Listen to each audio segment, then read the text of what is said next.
Hi everyone, I'm going to continue the series of the awesome Daf Yomi. We are today on Daf 47, page 47 of Masechet Sotah, and it's actually a phenomenal page of Gemara today. We're actually going to learn all about the concept, should one do something that's charitable, or let's just say something that seems noble for an ulterior motive, let's just say for the honor or the pride that they are going to get for doing these specific kind acts, let's just say.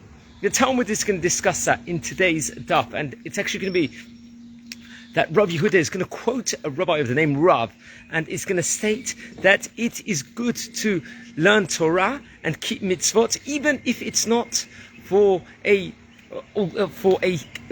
real reason to, because Hashem has commanded us, even if it's for an ulterior motive is involved when it comes to this. Let's give an example. For example, maybe someone wants to become very, very knowledgeable, just scholarly, and doesn't necessarily want to keep anything.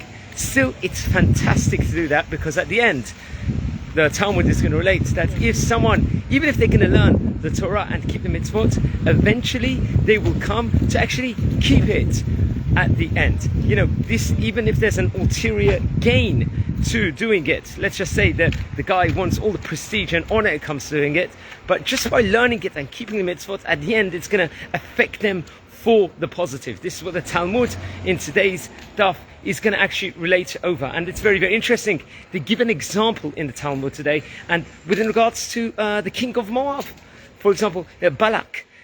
This was at the time we learned in Parshat Balak in the book of Numbers, in the book of Bamidbar, that Balak actually gave 42 different sacrifices to Hashem, albeit it was to curse Yisrael at the end, as we learned in the book of Bamidbar. At the end, he very, very much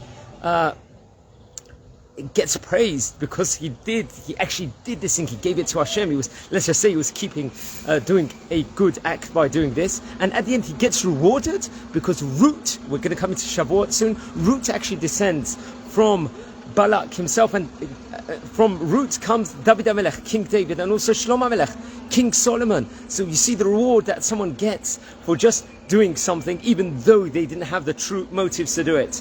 So even so, the Talmud very much advocates in today's stuff, even if you're going to keep mitzvot or learn Torah, and it's not necessarily for the correct intentions, still go for it and do it, because it's going to come and change you at one later stage. It's going to come and affect you, and then eventually you'll be keeping mitzvot and learning Torah for Hashem, because Hashem has asked us to, and we're going to do it l'shem shemaim at the end. It's going to come for that. So guys, we should go for it. Even if we find Torah study difficult, or keeping mitzvot, doing acts of kindness might be burdensome, some people might say. Sometimes people will want to watch a football match instead, or might want to do something else, or do something frivolous. At the end, learn the Torah, invest the time inside of it, or do mitzvot, do acts of kindness, even when one doesn't want to go to it. At the end, one is not going to regret it, because the mitzvah is going to, as we learn in Pirkei Avot, so the ethics of the fathers, there's a saying, mitzvah goret mitzvah. A mitzvah is going to lead to do another mitzvah at the end, and one's going to actually have the true meaning and the true want to do it in the long term, and they won't regret it. So choose a mitzvah and choose